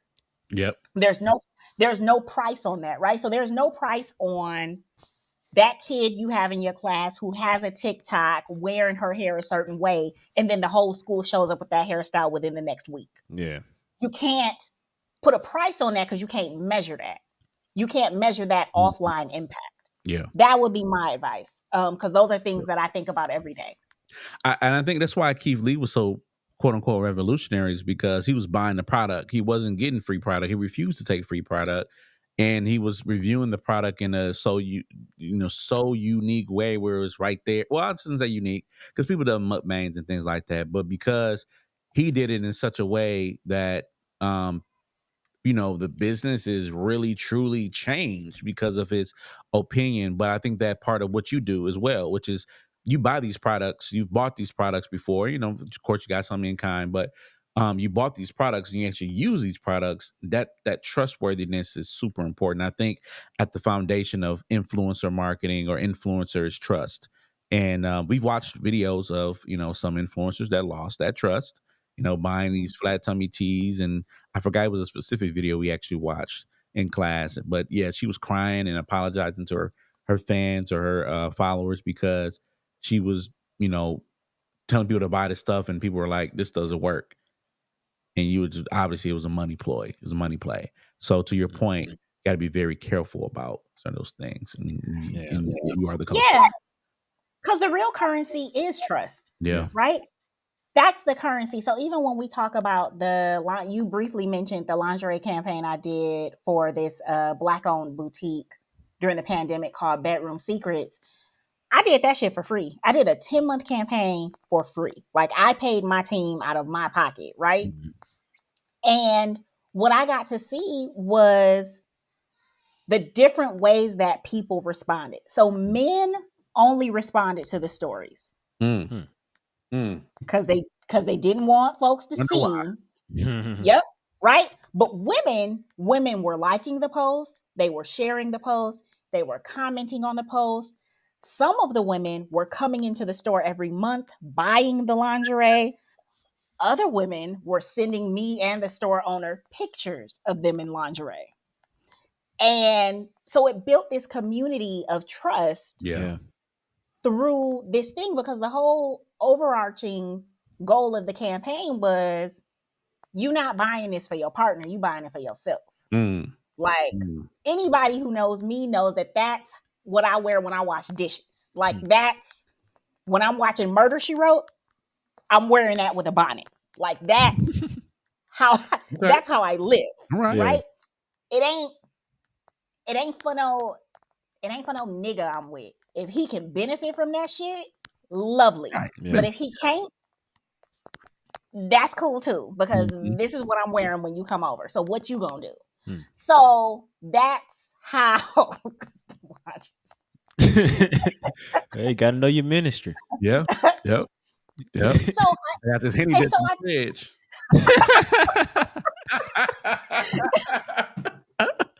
Oh my God. Lord have mercy.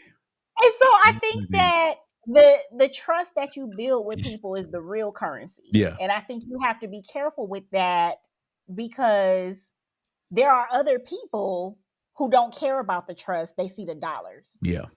And so you have to be conscious of being that barrier between you and the people who trust you and trust what you say and will go out and move into action based on something that you say you really like. And I think it's a really fine line. But I also think that that's why you have to figure out what is your end goal. For me, I have a salary in mind that I would never want to exceed. Mm.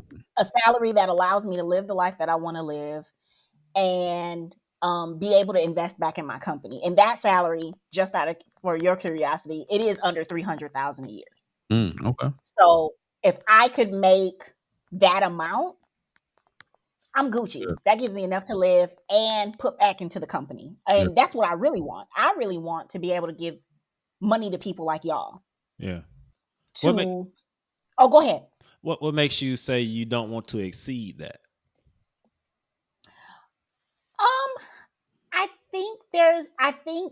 I think it's possible to have too much money. That's good.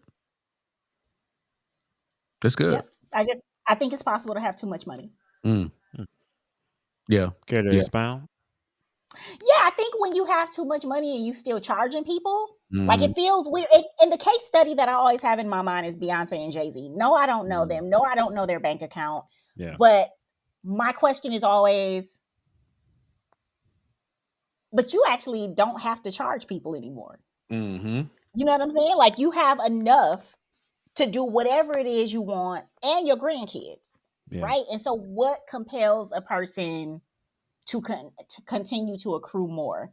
And I think just as a personal value for myself, I've set a limit to say I don't need to exceed this amount. Yeah.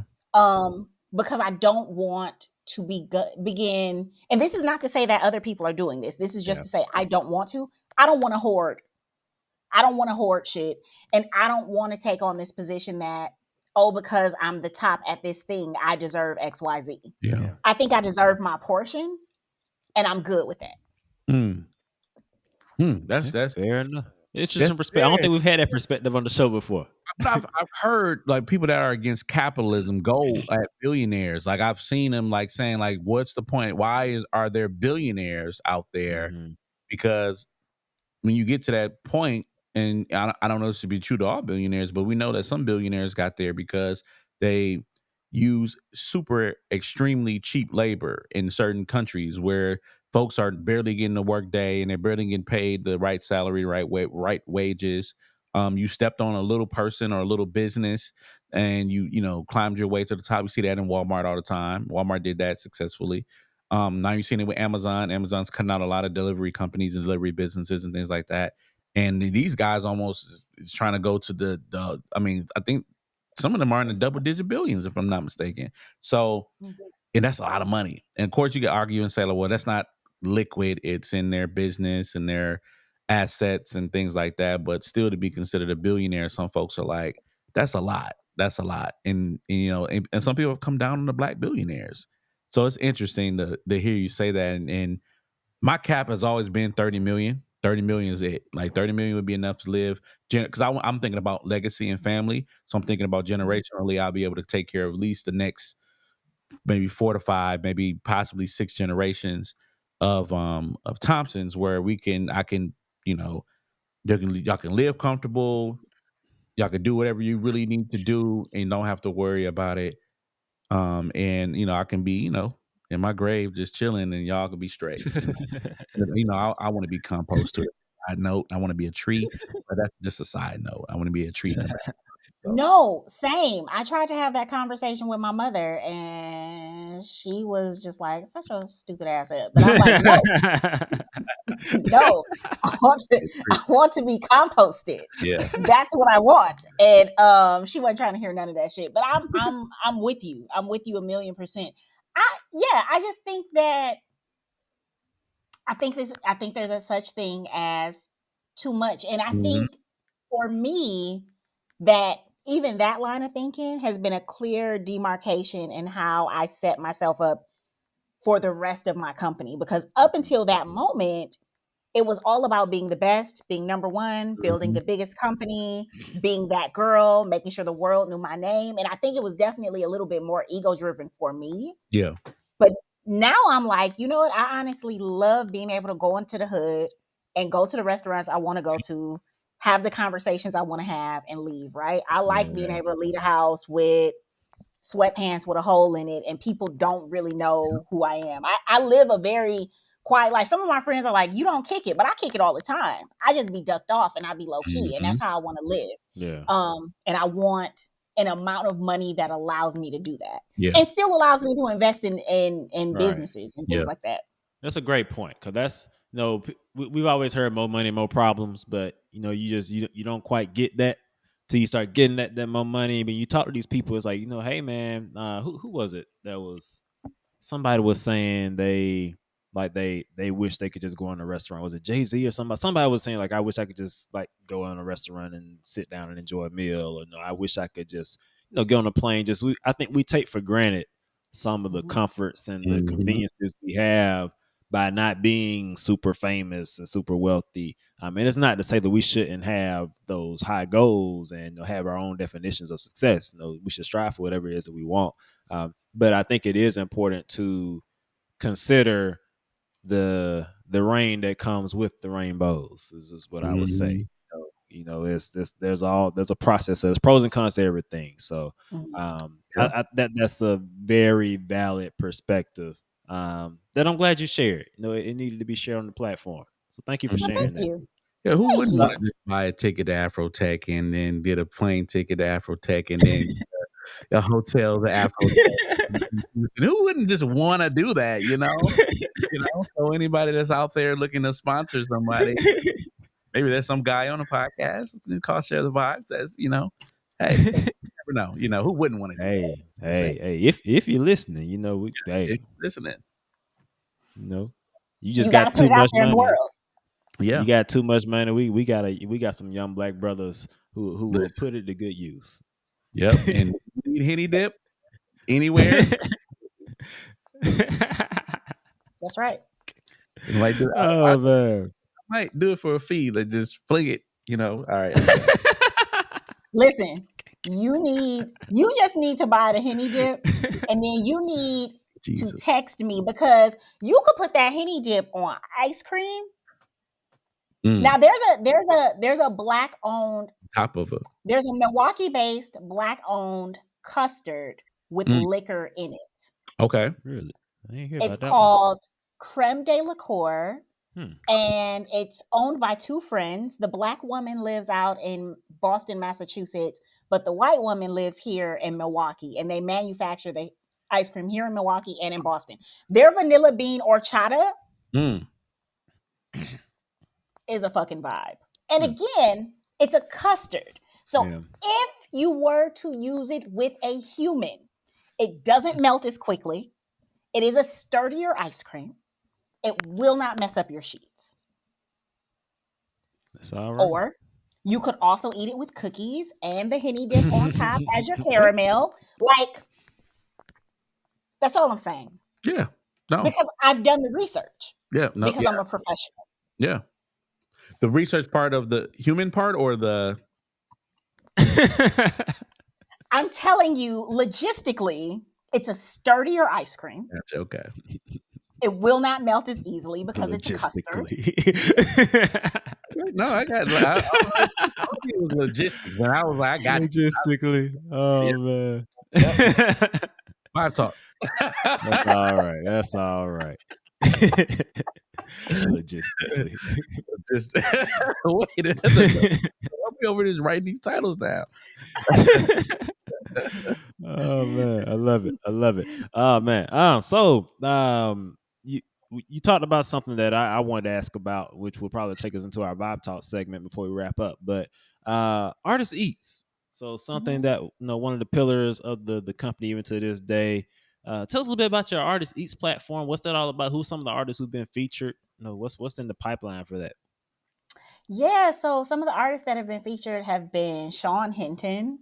And Sean Hinton, by the way, has a song called Can't Let Go, which is just a beautiful song. It is great. It is, when you talk about songs that make me dance, Yeah. Can't Let Go by Sean Hinton is one of them. So we've had him on the show We've had Lord Freddie. We've had Be Free on the show. We've just had a ton of artists in our, we have a few episodes, maybe about 9 episodes. And I will say, again, here's one of the struggles with being a creative, right? People will tell you, make the show on your iPhone or your Android or whatever, so you can put out more content quicker. Yeah. We don't do that. When we film the show, we film it with a crew. We have sound, we have videographers, we have a music licenser that makes sure that music is licensed to be on the show and is sample free. And we film it in that way because we want people to see it in its best version. Yeah. If I filmed it on my Android and then tried to tell you what it could be in the future, I can't trust your mind to get there with me. But if Yeah. I show it to you in its best version, then you're there in that moment with me. And because I knew I eventually wanted to pitch it to PBS and places like that, I needed to be able to film it in that way. However, I pay people what they ask to be paid when they show up, Yeah. which means I've been paying folks out my pocket for most of these episodes. So folks don't come work for me for free. If I don't have money in hand, we don't do a show. And so that kind of explains some of the gaps that we've had. It's been funding, just finding access to money. But that is a show that's near and dear to my heart. I can't wait to bring it back next year on my website, which is where I hope to move all of my content. So eventually the community will be on my website. So you either in or you out. Yeah. And yeah, we'll be doing it there. So yeah, Artist Eats that's my baby. And just so everybody's clear, what is Artist Eats? What's the concept? I'm sorry, I didn't even say that. Artist Eats is a show where we explore cities through their local food and music culture. So the basic premise of the show is we sit down, have an interview with a local musician at a local restaurant. We enjoy a meal together, so we're talking over the meal, and then the artist will perform at the end of the show. That's the show in a nutshell. And so the artists are not necessarily coming on to promo an album. Yeah. They're coming on just to have a conversation and have a meal. And I think that is how most really great conversations happen, over a meal, and we're kind of open to where this journey is going to go. Dope. I love that. And as part of that, if I'm just thinking about logistically, do you strategically choose restaurants that have a space for performing? Do you just worry about the food and figure out how you're gonna get the performance in later? Kind of what goes into the logistics of choosing the restaurants you go to, and is it only Milwaukee? Right now it's only Milwaukee, again, only because of funding. Yep. But we try to profile a performance venue and a restaurant. When we're able to perform at a restaurant, that's kind of a twofer because not all restaurants have the space. Yeah. So I've been open to both options, but we don't have a ton of performance venues in Milwaukee, I would say. Especially performance venues that are accessible to people of the global majority. Mm-hmm. So a lot of our venues are not in spaces where Black and brown folks can actually access them. And again, going back to what I said earlier, my content, my shows, the things I create are not meant to be enjoyed solely online. It's meant for you to get up, come out and see it in person, see that artist, have that meal. So I'll also go back and say the restaurants we go to, I've tried. I go in, I try them without my makeup before I let them know I want to do a show there.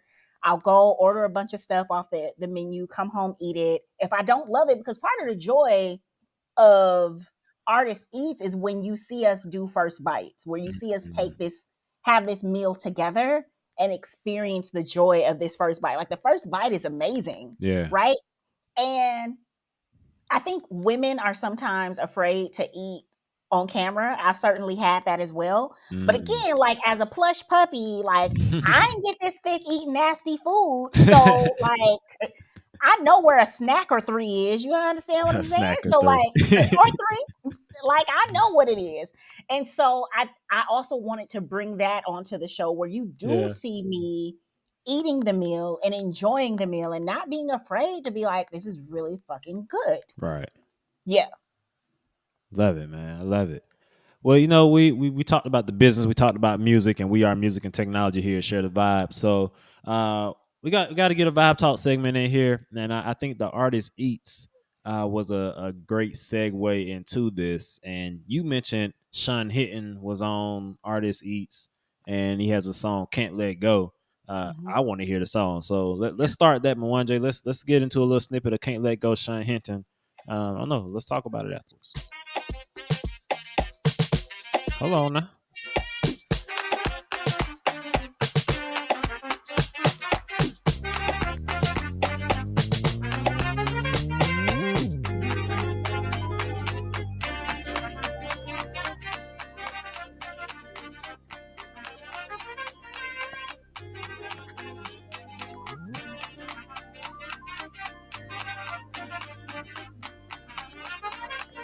I see through. Only show me and you. I don't see nothing else. This is the only truth. No, I can't fight it. No, I can't deny it. Try so hard to hide it. Swear I will write it. So as the story goes, our love will grow. And the world will see we were meant to be. Can't let go. Can't let go. Can't let go. Can't let go. Can't let go. Sean Hinton. Ooh. I like that. Hold on, Yeah. now. That was not. I don't know what I was expecting, but that was not what I was expecting. That was fire. That was fire. It really was. Fire. Whew. That was good. That was good. And I will say about Sean gets a lot of love as the guitarist who goes on tour with Mary J. Blige and Jill Scott and all of these artists. But Sean is a phenomenal artist on his own. And I think Can't Let Go is one of the many examples of that. I don't know how that wound up in my playlist. Maybe I seen it on his Instagram page and then added it to my playlist. And I was like, ooh, like that's a song I can listen to 10 times in a row. And like, it's so good. It's so really good. Is. That was a vibe. That was a vibe. So, and like again, I'll just say really quick, this is local culture, right? These are the artists who are performing in our venues, who are putting together their own tours, and they need our love as well to be able to keep doing what they're doing. And it's so easy to miss them because they're not necessarily in your algorithm. Right. But that song is fucking fire. Nah, this one is. This one is too, and you had this gentleman as well, but I got to play this. This is my jam. Hey, now move your body, girl. Hey, hey, hey, yeah, hey, hey. I like her. I want to wife her. I want to take her home and pull it all night. Hey. Now let me tell y'all, I was so jealous of this song when it came out. Yeah. Jealous because I was managing a skateboard hip hop group at the time. And this song took off like fucking wildfire. Can't explain it. I really cannot explain it. Every time I tell somebody this, I'm like, I've never heard V100 play a song back to back on a radio, a local song. And you got to think now this song is almost 20 years old. Yeah. And it still feels new. And that, I mean, I think that's just the beauty of good music, right? Like he can still tour off of this song. Oh yeah. Easily. Yeah. Easily. Yeah, that's that Ray Nitty bow for those who not familiar. But yeah, I first heard that song. I think that would have been 2012, maybe 2012 or 2013. But I was back home down in South Georgia, and one of my friends was like, "Hey, this my song right here. You got to listen to this." So wait a minute. Then I got to Milwaukee. So wait a minute. Oh, this is a Milwaukee guy. And like I've met him once or twice, didn't even realize it. But yeah, bow Ray Nitty, you did your big one. Wow. Yeah, he did that. The honey dip. I saw honey dip bow. The honey dip bow. Oh, that's wild, man. Did y'all see Cuckoo Cows back in the studio? No, I didn't. No. Yeah, so I So shout out to Godzilla, Okay. DJ. Godxila. But yeah, DJ Godzilla does a lot of work with B Justice, who's been on the pod before, former Shared Advice Fest performer as well. But I got a chance to work with him at Lead the Movement conference and at the FISERV a couple years ago. And we've stayed connected. But he had posted maybe about two weeks ago or so. But him and Cuckoo Cow, they in the studio working together. Mike Epps was with him too. Listen to his new work, and it sounded like a little bop. So, hey, Cuckoo Cow may be making a comeback. You know. Okay, Yeah. I'm here for that. I like to hear that. Absolutely, man. So I know one artist, and maybe you have a song to recommend. I know you had Sister Strings, Yeah, on Artist East as well, and right. I know they've had like a pretty big run here recently. I've seen them doing some pretty big things, like on some award shows, or they were touring with somebody. It was somewhere I saw Sister Strings. I know it was a big deal. I'm blanking on exactly what it was, but is there a sister? No, you've seen him on several things. You've seen him on the Grammys. You've seen him on tour. They did I want to say a jazz festival, and Joni Mitchell was there. Gosh, there was a recent event with Elton John where he was being honored. But PBS broadcasted, and they were performing there as well. No, you've seen Sister Strings everywhere. Dope. Is there a Sister String songs you would recommend we play for the vibe talk? I think Shea Butter Queen is a good one. That's the one that they did on our show. Okay. And so that one was really good. Okay, let me see if I can find it. Shea Butter Queen. That's so funny you were saying that, because I was literally pulling them up. And you said Queen or Dreams? It was Dreams? I think it's Dreams. Shea Butter Dreams. Gotcha. And I saw that one too. It definitely caught my eye.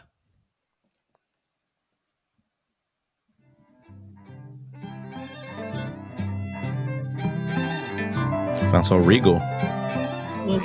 Sound like Bridgerton. Music is like magic, cause it can change you with a couple sound waves. You get the feeling in your body that makes you dance. It's gonna run all through you like electric heat waves. Your kisses are a license, they get you from my mouth down to my body. Like the sunrise in the morning, you get me high, ready to start that good day. Oh, it's good, like that first cup in the morning. Oh, it's good, don't stop, just keep on going. Oh, it's good when that twist out your pop and shake. Butter show makes you scream. I'm that black queen. I like it. There's another song that you guys might be into. It's called Let the Water Clear Me by Kings, Kiings. This is another Milwaukee group, but I want to add some diversity here. So Kings, and it is Let the Water Clear Me, and this is another song that just takes me somewhere every time I hear it. Here we go. Is it? The wind is Yep. my back. We lose those hearts we step over under all the cracks. I am here to surrender my grip to all those broken ties. Leave them all on my side. Forgive and let the wind decide. I am here to dissolve my attachment to the pain I hold on to so dearly. Let the water clear me. Let the water clear me. Hey. Yeah, I like this. I can hear this on Hyphen. Oh yeah.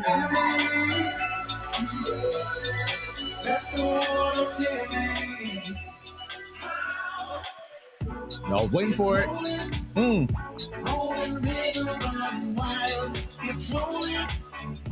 Always waiting for it.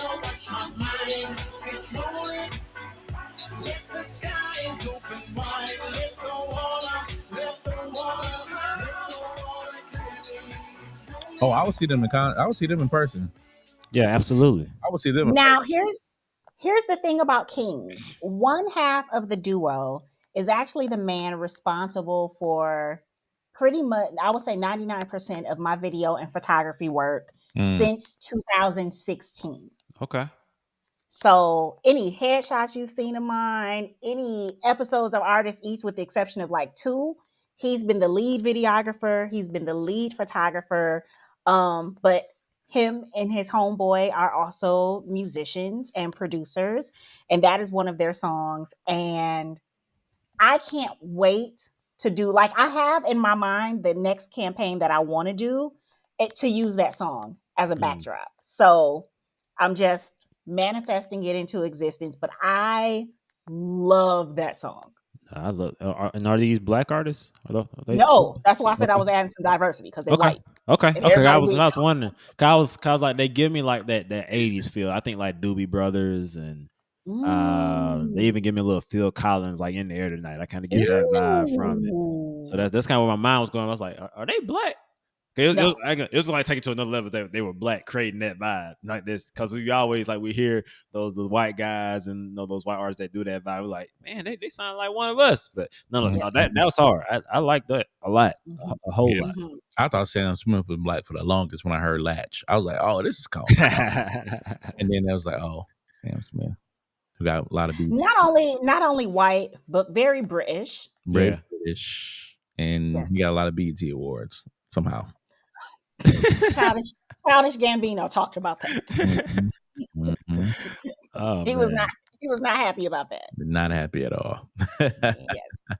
But for those folks that's listening though, like, listen to the diversity of music in the city of Milwaukee. You got instrumentation, you got hip hop music with a dance move to it. You got this electronic music. You got, I mean, it's so many different things that are, I mean, the soul music, and it's Milwaukee's dope. Yeah. I think we had the Share the Vibes Fest this year. We had Aya there, a Palestinian neo soul artist who absolutely killed it. Flat foot sing. Man, listen.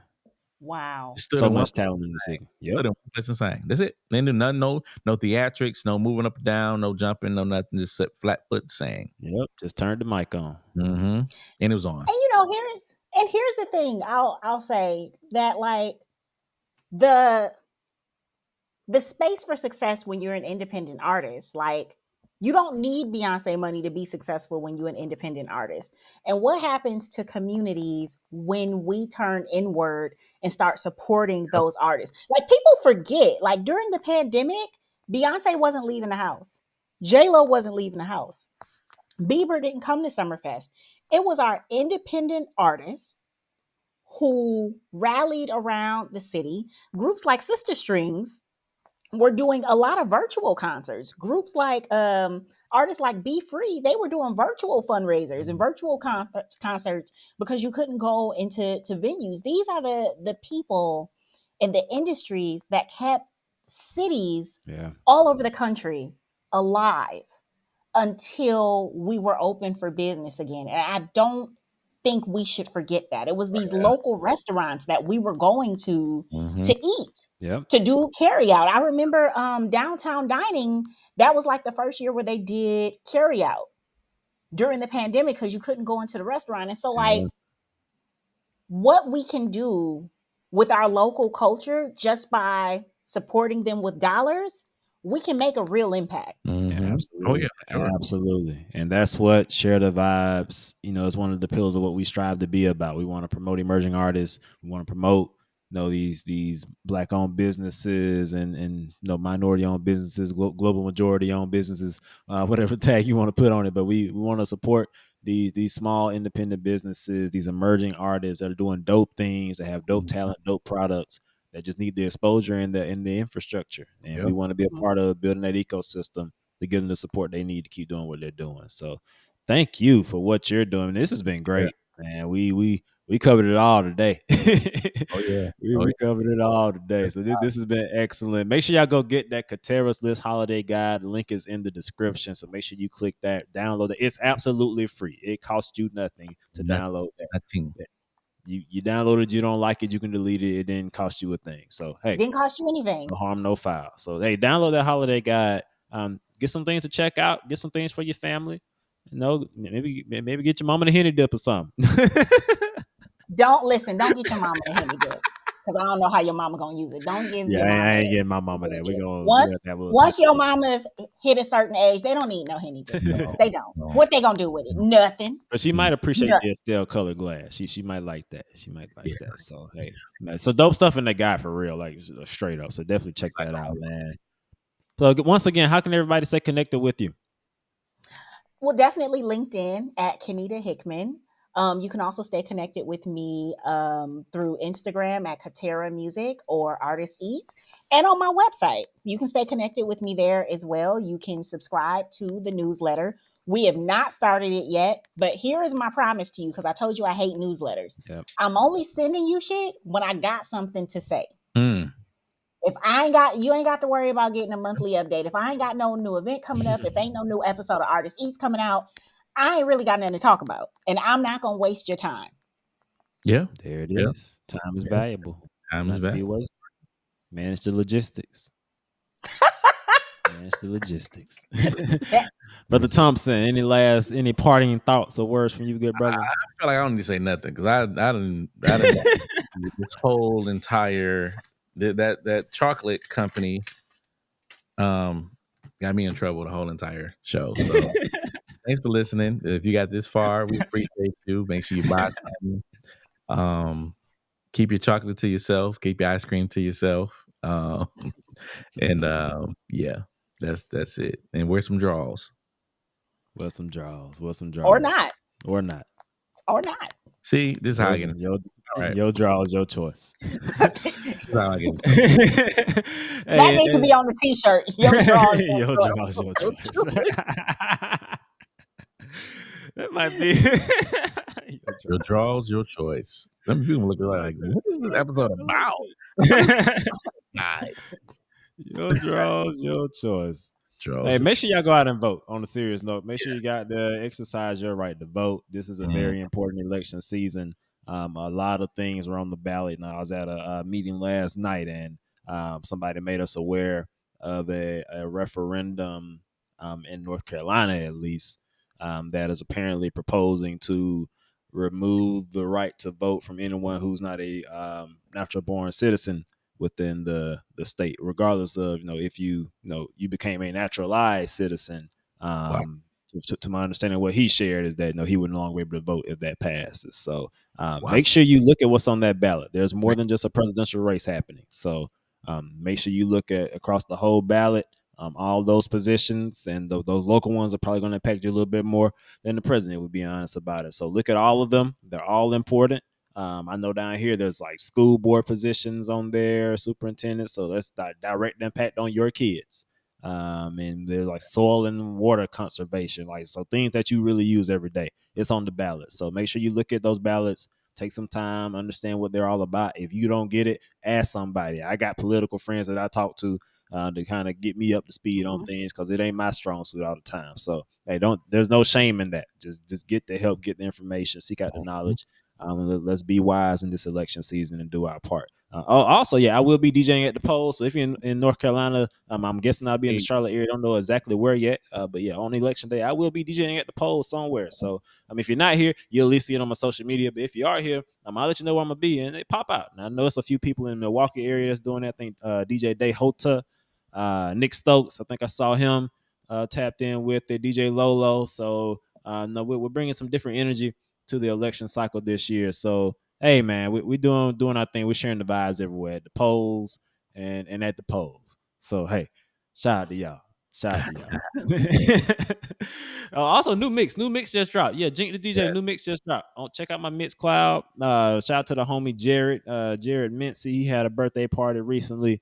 Got me back in my groove this year, and it was a fun time. So I put the vibes out there on my Mix Cloud. So that link is in the description as well. You click the engage with Share the Vibes LLC link. You'll see a link to my Mix Cloud in there somewhere, if I'm not mistaken. But it's easy to find. So check that out and catch you some vibes while you're riding around.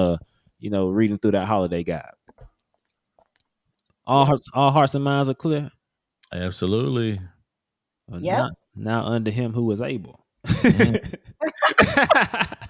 Hey, if you made it this far, we appreciate you. We love you. Thank you for listening. Hey, like, share, subscribe, comment. Share this with somebody who needs to hear the conversation. Share this with somebody who loves supporting Black-owned businesses and marginalized communities, all this good stuff. Share this with somebody who will benefit from the conversation. We appreciate you. We love you. Thank you for listening. Thank you for tapping in. Go vote. Exercise your right to vote. Stay safe. Stay blessed. Keep sharing the vibes. And until next time, peace. Peace.